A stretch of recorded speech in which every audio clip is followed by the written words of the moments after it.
Hello बच्चों, क्या हाल चाल है। आज हम इस वीडियो में बच्चों पढ़ेंगे वेक्टर का मल्टीप्लिकेशन। वेक्टर का मल्टीप्लिकेशन में हमको नंबर 1 जो आता है बच्चों, डॉट प्रोडक्ट। क्या आता है? Dot product. तो बच्चों हमको 2 पढ़ना है, एक डॉट प्रोडक्ट को देखना है और एक जो है क्रॉस प्रोडक्ट को देखना है, क्रॉस प्रोडक्ट। तो बच्चों इन दोनों टॉपिक में हम बच्चों देखेंगे डॉट प्रोडक्ट और क्रॉस प्रोडक्ट, दोनों मल्टीप्लिकेशन जो 2 वेक्टरों का होता है तो कैसे होता है उसकी हम बात करेंगे। सबसे पहले बच्चों हम देखते हैं डॉट प्रोडक्ट। डॉट प्रोडक्ट में क्या होता है बच्चों? डॉट प्रोडक्ट में जब किसी 2 वेक्टर का डॉट निकालते हैं, जब डॉट प्रोडक्ट निकालेंगे तब हमारा जो वेक्टर के क्या हो जाएगा, स्केलर हो जाएगा। वेक्टर क्या हो जाएगा? स्केलर हो जाएगा। कहने का मतलब है कि मान लीजिए हमारा वेक्टर ए और बी ऐसे बना हुआ है, वेक्टर ए और वेक्टर बी किसी थीटा एंगल पे है, तो इसका जब बच्चों हम डोनेट करेंगे, डिनोट करेंगे डॉट से, तो लिखा जाएगा उसका magnitude a b cos theta, ऐसे डिनोट किया जाता है। यहाँ पर ध्यान दीजिए बच्चों, अगर ये थीटा की हम बात करेंगे तो थीटा अगर कॉस थीटा में हम चेक करेंगे कहां कहां पे शून्य हो सकता है और कहां पर शून्य नहीं हो सकता है। तो कॉस थीटा की अगर हम बात करें बच्चों, तो कॉस थीटा में हम क्या समझ सकते हैं बच्चों? कॉस थीटा में 90 अगर हमारा आता है तो कॉस 90 का मान हमारा क्या हो जाता है बच्चों? शून्य हो जाता है। तो कहने का मतलब वही चीज यहां पर भी हम देखेंगे, ध्यान देंगे कि क्रॉस प्रोडक्ट हमारा स्केलर होता है। स्केलर का एक बढ़िया सा बेस्ट एग्जांपल हमारा मिलता है बच्चों, वर्क। वर्क को लिखा जाता है force into displacement into cos theta. यहां पर फोर्स का जो हम लिखेंगे, अब फोर्स को यहां पर डायरेक्शन ना लिख के बल्कि क्या लिख दें बच्चों? मैग्नीट्यूड लिख दें। लेकिन यहाँ फोर्स ऐसे नहीं लिखेंगे तो समझ में नहीं आएगा बच्चों। तो यहाँ पर फोर्स और यहाँ पर लिखेंगे, दोनों का डॉट प्रोडक्ट निकालेंगे, मैग्नीट्यूड जो निकलेगा हमारा F R into cos theta, ये इस तरह लिखा जा सकता है बच्चों।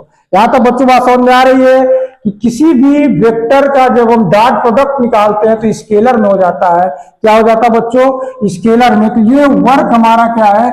स्केलर में है, कोई इसकी डायरेक्शन वर्क का नहीं बताएगा, केवल वर्क हुआ बस, डायरेक्शन इसका नहीं रहेगा। यहां तक बात बच्चों समझ में आ रही है। इसीलिए इसका एक और नाम दिया जाता है स्केलर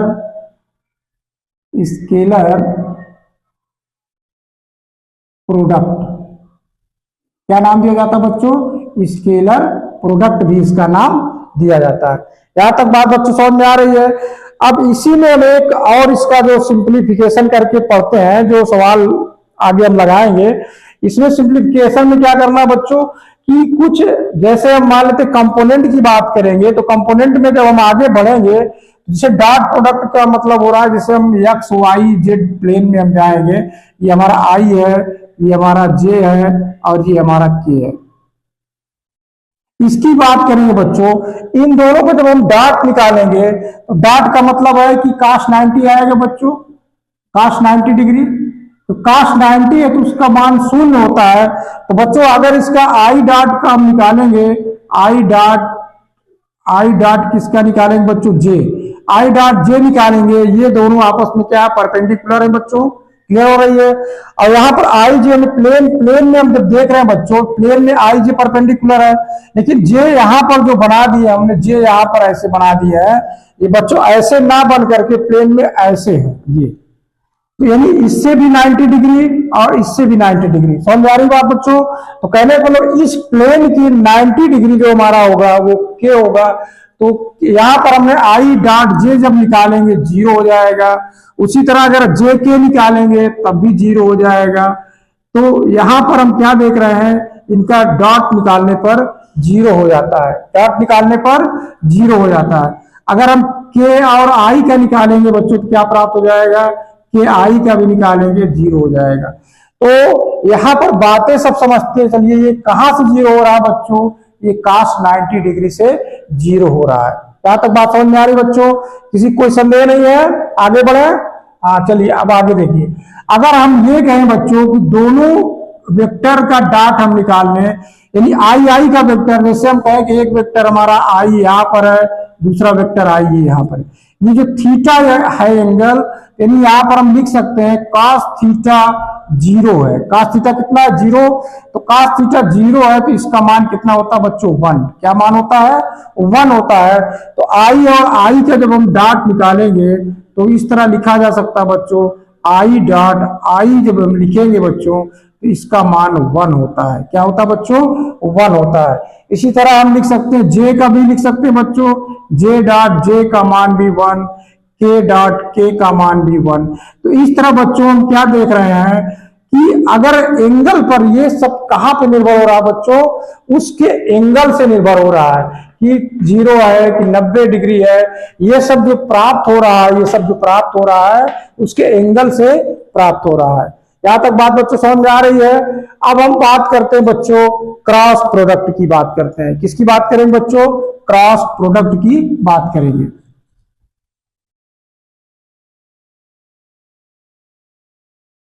क्रॉस प्रोडक्ट में ध्यान दीजिएगा बच्चों, इसमें थोड़ा समझना है। क्रॉस प्रोडक्ट में,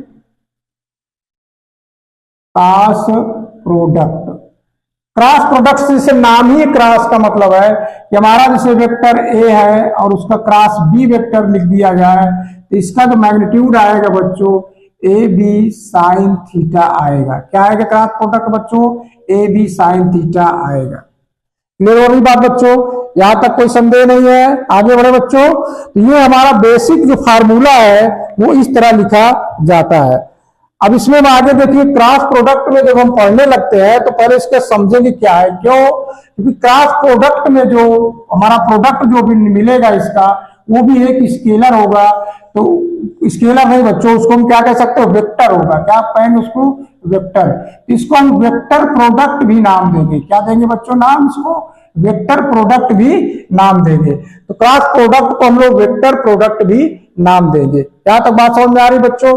अब डायरेक्शन की बात हम करेंगे कि डायरेक्शन क्या होगा दोनों का। तो डायरेक्शन की बात हम करेंगे, जैसे मान लेते हैं हमारा वेक्टर है, वेक्टर यहां से इस तरह हम खींच देते हैं, वेक्टर ए हमारा ये है और वेक्टर बी हमारा ये है। क्लियर हो रही बात बच्चों? इस वेक्टर में हम लोग थीटा कहां लेंगे उसको समझना है। तो यहां जो हम थीटा की बात करेंगे बच्चों, तो जो सबसे मिनिमम होगा, मिनिमम एंगल को ही माना जाएगा। किसको माना जाएगा? मिनिमम एंगल को माना जाएगा। इधर बड़े एंगल को नहीं लेंगे, बड़े एंगल को नहीं लेंगे। इस चीज को हम जरूर ध्यान रखेंगे, इस चीज को हम जरूर ध्यान रखेंगे। अब हम डायरेक्शन की बात करेंगे बच्चों। तो डायरेक्शन की बात यहाँ पर ए क्रॉस बी का जैसे हम निकाल रहे हैं, ए क्रॉस बी, ए क्रॉस बी का जब डायरेक्शन हम देखेंगे तो कैसे देखेंगे बच्चों? हम जो रखेंगे हथेली को, अपने हथेली को कहां पे रखेंगे? ए के डायरेक्शन में। कहां पे रखेंगे बच्चों? ए के डायरेक्शन में अपने पाम को ऐसे रखेंगे।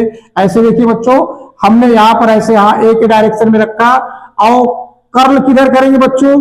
क्रॉस बी, यानी छोटे एंगल की तरफ। इधर बच्चों मुड़ेंगे छोटे एंगल, ऐसे मुड़ेंगे। देखिए छोटे एंगल की तरफ, ये जो अंगूठा की दिशा बताएगा, अंगूठा की दिशा हमारा क्या बताएगा बच्चों? वो डायरेक्शन बताएगा, ए क्रॉस बी का डायरेक्शन बताएगा, ए क्रॉस बी का डायरेक्शन बताएगा। क्लियर हो रही बात बच्चों?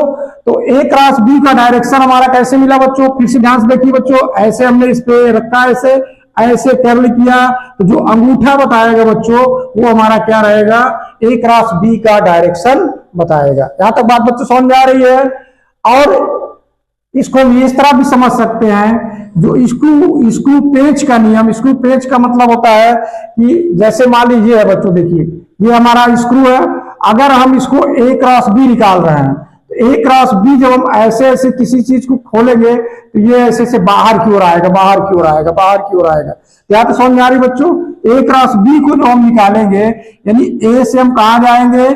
ए से हम जाएंगे क्रॉस बी की ओर। ए से किधर जाएंगे? क्रॉस, यानी ए से क्रॉस बी की ओर डायरेक्शन ऐसे।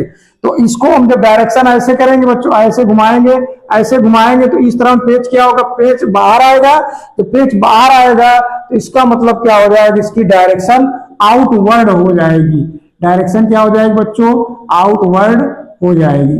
तो ये सब बातें एकदम एग्जैक्ट ध्यान में रखना बच्चों, जिससे गलती ना हो। ए क्रॉस बी का डायरेक्शन भी हमको पता करना, डॉट में हमको कोई जरूरत नहीं थी, लेकिन क्रॉस प्रोडक्ट में बहुत ध्यान देना है, जिससे डायरेक्शन हमको गलती ना हो। एक हम हाथ वाला नियम देखो बच्चों, फिर से हम समझा रहे हैं। हाथ को ऐसे रखेंगे, जैसे ए क्रॉस है तो ए पर हम हाथ रखेंगे और यहाँ पर ऐसे मोड़ेंगे, ऐसे मोड़ेंगे, ऐसे मोड़ेंगे, ऐसे। देखिए डायरेक्शन, डायरेक्शन कहाँ है, आउटवर्ड। डायरेक्शन कहाँ है बच्चों, आउटवर्ड है। क्लियर हो रही बात बच्चों? इस तरह जो हम डायरेक्शन का पता लगा लेंगे। क्लियर हो रही बात बच्चों? अब इसका जो हम देख रहे हैं बच्चों, इसका क्रॉस अगर हम निकालें, कंपोनेंट में अगर हम बात करें, ऐसे हम आई जे और के की बात करें, के ध्यान से देखिए बच्चों, यहां पर जो आई जे के की बात हम कर रहे हैं, ये वेक्टर है, मान लेते बना देते हैं। तो आई जे के वेक्टर में हम आप ध्यान से आप देखेंगे कैसे जो फार्मूला बनता है। अगर हम आई क्रॉस जे निकाल रहे हैं बच्चों, देखिए यार ध्यान से, हम क्या निकाल रहे हैं बच्चों, आई क्रॉस जे, आई क्रॉस जे। यानी अब हम हाथ को अपने कहा रखेंगे, इस हथेली को ऐसे रखेंगे और कहा आई से जे की ओर, इधर गया के की तरफ। आप देखिए बच्चों, जो हमारा एक्सिस होता है वो हमारा इस प्लेन से बाहर की ओर। तो के बाहर की ओर कौन सा है, के, तो हम इसको लिख सकते हैं आई क्रॉस जे को हम लिख सकते हैं के। बात समझ में आ रही है? यानी आई और जे का जो डायरेक्शन बताएगा के डायरेक्शन में बताएगा। क्लियर हो रही बात बच्चों? इसी तरह अगर हम जे और के का निकालेंगे तो जे और के का क्या हो जाएगा बच्चों, जे और के। अब हम एक बार अगर हम जे के को एक प्लेन में लेते हैं, जे और के को एक प्लेन में लेते हैं, तो एक प्लेन में लेने का मतलब है कि इस तरह समझिए बच्चों। देखिए हम समझा रहे हैं इसमें, देखिए ध्यान से बच्चों, जैसे हमारा ये जे है, ये हमारा के है, यहां तक क्लियर हो रही बात बच्चों? ऐसे देखिए बच्चों, ये हमारा जे है और इस तरह हमारा के है, ये हमारा जे है और ये के है। आई हमारा ऐसे लगा बच्चों, ऐसे, ठीक है। तो अब हम यहां पर क्या देख रहे हैं कि इन दोनों का जो जाएगा डायरेक्शन, अगर जे की तरफ हम रखेंगे, इस तरह जे की तरफ रखेंगे, तो जे की तरफ रखेंगे, के की ओर आएंगे, बाहर की ओर। तो अगर इसको एक प्लेन में मान रहे हैं तो हम हथेली कैसे रखेंगे बच्चों, यहां पर हमको किधर जाना है, जे से के की ओर। जे से के ऐसे रखेंगे तो बाहर हो जाएगा, तो हमको कैसे हाथ रखना पड़ेगा, जे की तरफ रखेंगे तो जे की तरफ, तो हाथ हमको ऐसे ले जाके तब हमको घुमाना पड़ेगा, यानी आई की तरफ इधर जाएगा। तो कहने का मतलब समझ में आ रही होगी बात जो हम समझाना चाह रहे हैं बच्चों। तो आई और जे का के होगा और जे और के का आई हो जाएगा। इसी तरह बच्चों लिख सकते हैं के और आई का जब वेक्टर लिखेंगे तो वो हमारा प्राप्त हो जाएगा जे वेक्टर के प्राप्त हो जाएगा। तो इस तरह बच्चों हम यहाँ पर निकाल सकते हैं। क्लियर हो रही बात बच्चों? जो हम कॉन्सेप्ट बताना चाह रहे हैं उसको ध्यान से देखिए, जिससे सवाल हमारा गलत ना हो। अब हमने इसमें देखा था डॉट प्रोडक्ट में, क्या देखा था बच्चों, दोनों को जब डॉट निकालते थे तो अब यहाँ पर सेम की बात क्या करें बच्चों। अगर मान लीजिए हमारा एंगल जो हमारा निकलता है, इसका ए क्रॉस बी का जब हम निकालते हैं, मैग्नीट्यूड निकालते हैं, ए क्रॉस बी का मैग्नीट्यूड कितना लिखेंगे, ए क्रॉस बी का जब मैग्नीट्यूड लिखेंगे तो मैग्नीट्यूड में क्या लिखा जाएगा बच्चों, लिखा जाएगा ए बी साइन थीटा। ऐसे डोनेट किया जाता है। ये साइन थीटा निर्भर करेगा कि इसके मान को क्या रिप्रेजेंट कर रहा है।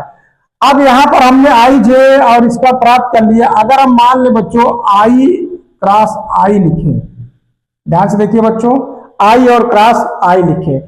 जब यहां पर आई क्रॉस आई का मतलब है कि ये हमारा वेक्टर आई है और इसी की पैरेलल में एक वेक्टर दूसरा आई हम मान लेते हैं, यानी थीटा जो हमारा होगा 0 डिग्री। जब थीटा 0 होगा तो साइन 0 का मान कितना होता है बच्चों, साइन 0 का मान 0। इसका मतलब आई क्रॉस आई का मान 0 और जे क्रॉस जे का मान 0, के क्रॉस के का मान 0। यहां तक बात बच्चों समझ में आ गई होगी, किसी को कोई दिक्कत नहीं होनी चाहिए। जो हम समझाना चाह रहे हैं, ये थीटा निर्भर करेगा क्या क्या हो सकता है, क्या क्या हो सकता है। क्लियर होगी बात? तो जो हमने इस तीनों चीजों को बताया बच्चों, इसको ध्यान रखना, एक ये और एक ये, इसी से हम आगे सवाल को लगाएंगे बच्चों। अब इसी में न्यूमेरिकल्स की बात करें, न्यूमेरिकल्स कैसे पूछे जाते हैं एग्जाम में। एग्जाम में न्यूमेरिकल्स की एक आध उदाहरण देकर बताते हैं बच्चों।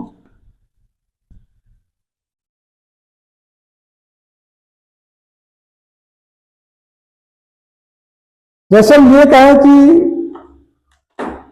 किसी पार्टिकल्स में क्वेश्चंस हम ऐसे डायग्राम से बना दे रहे हैं बच्चों। मान लेते हैं हमारा ये पार्टिकल्स ऐसे रखा हुआ है और यहां पर हम फोर्स जो लगा रहे हैं बच्चों, यहां पर फोर्स लगा रहे हैं 37 डिग्री पे। कितने डिग्री पर? 37 डिग्री पर लगा रहे हैं फोर्स को, और ये विस्थापन होकर बच्चों यहां पहुंच जाता है। कितना विस्थापन हो जाता है? मान लेते 2 मीटर यहां पर डिस्प्लेसमेंट हो जाता है। यहां से यहां तक का कितना डिस्प्लेसमेंट हो जाता है बच्चों? 2 मीटर डिस्प्लेसमेंट हो जाता है। तो यहां पर पूछ रहा है कि वर्क डन ज्ञात कीजिए। तो वर्क डन जब हम निकालेंगे बच्चों, तो वर्क डन में क्या लिखा जाता है? वेक्टर एफ डॉट लगाएंगे, वेक्टर आर डिस्प्लेसमेंट, इसका मैग्नीट्यूड लिखेंगे F R into cos theta. क्या लिखा जाता है बच्चों? Cos theta. इस एफ को हम मान लेते हैं 15 न्यूटन का फोर्स लगाया और विस्थापन हमारा 2 मीटर है, तो वर्क डन कितना हो जाएगा? तो यहां मान हम बैठाएंगे, एफ का मान 15, आर का मान 2 मीटर, कॉस थीटा हमारा 37 डिग्री। अब 37 का मान कितना होता है बच्चों? याद होगा आप लोगों को, 15 गुणे हो जाएगा 2 इंटू 4/5। अब इसको गुणा कर दिए, 5 3 15, 3 दूनी 6 चौको 24। तो 24 हमारा क्या प्राप्त हुआ? जूल। क्या प्राप्त हुआ बच्चों? 24 जूल हमारा यहाँ पर प्राप्त हो जाएगा। क्या प्राप्त होगा? 24 जूल। ये वर्क डन हमारा इसमें 24 जूल प्राप्त हो जाएगा। यहां तक समझ में आ रही बच्चों? यानी डॉट प्रोडक्ट का जब हम निकालेंगे तो वो क्या हो जाएगा? स्केलर में आएगा, 24 जूल हमारा इसका वर्क डन निकल आएगा। क्लियर हो रही बात बच्चों?